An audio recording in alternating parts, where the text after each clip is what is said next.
नमस्कार दोस्तों, चलिए आज हम आपकी सोशल साइंस की किताब का चैप्टर नंबर 10 शुरू करते हैं। इसका नाम है ग्रास रूट्स डेमोक्रेसी पार्ट 1। देखिए, आपकी बुक में टोटल 14 चैप्टर्स हैं और ये चैप्टर समझने के लिए बहुत बहुत ज़रूरी है। इससे हमें पता चलेगा कि हमारा देश, हमारा समाज आखिर चलता कैसे है। तो रेडी हो जाइए। सबसे पहले आप सब अपनी बुक का पेज नंबर 151 खोलिए। यहाँ आपको दो पिक्चर्स दिख रही होंगी, है ना? एक पिक्चर में देखिए ट्रैफिक कितना आराम से, एकदम डिसिप्लिन से चल रहा है, सब कुछ ऑर्डर में है। और अब दूसरी पिक्चर देखिए, बिल्कुल अजीब सा हाल है, हर तरफ गाड़ियां, पूरा केओस। जरा सोचिए, ऐसा क्या है जो पहली पिक्चर में ऑर्डर बना रहा है? बिल्कुल सही सोचा, वो चीज़ है रूल्स यानी नियम।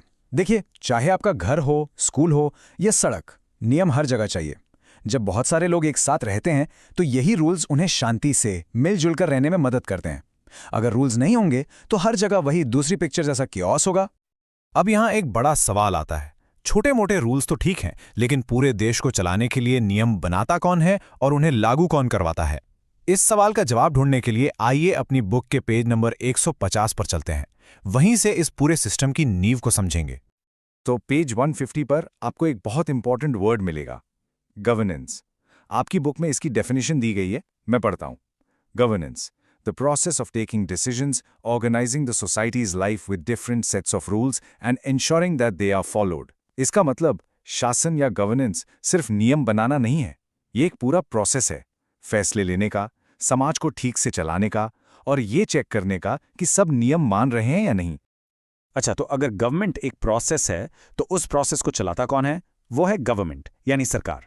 देखिए, आपकी बुक कहती है government, the group of individuals or the system that makes the rules and ensures that they are followed। बिल्कुल साफ है, गवर्नमेंट उन लोगों का ग्रुप या वो सिस्टम है जिसके पास नियम बनाने और उन्हें लागू करवाने की पावर होती है। बच्चों, अब हम जो टॉपिक शुरू कर रहे हैं ना, उस पर पूरा ध्यान देना। ये सिर्फ आपके स्कूल एग्जाम्स के लिए इंपॉर्टेंट नहीं है, बल्कि आप आगे चलकर जो भी कॉम्पिटिटिव एग्जाम्स देंगे उनके लिए ये एकदम बेस है। अगर आपको ये समझ आ गया तो आगे की पढ़ाई बहुत आसान लगेगी। So full concentration. चलिए इस कॉन्सेप्ट को एक रियल लाइफ एग्जाम्पल से समझते हैं, जो आपकी बुक के पेज 153 पर भी है। Cyber crime. आप सब जानते हैं, इंटरनेट पर होने वाले क्राइम्स जैसे ऑनलाइन धोखाधड़ी या हैकिंग, ये एक बहुत बड़ी प्रॉब्लम है। तो सवाल ये है कि एक गवर्नमेंट ऐसी प्रॉब्लम से कैसे डील करती है। देखिए, कोई भी मॉडर्न गवर्नमेंट 3 मेन हिस्सों से बनती है। इन्हें हम कहते हैं द 3 ऑर्गन्स ऑफ गवर्नमेंट या सरकार के 3 अंग। पहला है लेजिस्लेचर यानी विधायिका, जिसका काम है कानून बनाना। दूसरा है एग्जीक्यूटिव यानी कार्यपालिका, जो उन कानूनों को लागू करती है। और तीसरा जुडिशरी यानी न्यायपालिका, जो इंसाफ करती है। अब इसे साइबर क्राइम वाले एग्जाम्पल से जोड़ते हैं। जब देश में साइबर क्राइम बढ़ने लगता है तो लेजिस्लेचर यानी हमारी पार्लियामेंट एक नया सख्त कानून बनाती है। फिर एग्जीक्यूटिव, जिसमें साइबर पुलिस आती है, उस कानून का इस्तेमाल करके क्रिमिनल्स को पकड़ती है। और आखिर में जुडिशरी यानी हमारे कोर्ट्स केस सुनकर फैसला करती हैं कि अपराधी को क्या सजा मिलनी चाहिए। देखा, तीनों मिलकर काम करते हैं। और जब हम जुडिशरी की बात करते हैं तो इंडिया में सबसे ऊपर आता है सुप्रीम कोर्ट ऑफ इंडिया। ये जो आप तस्वीर देख रहे हैं, ये हमारे देश की सबसे बड़ी अदालत है।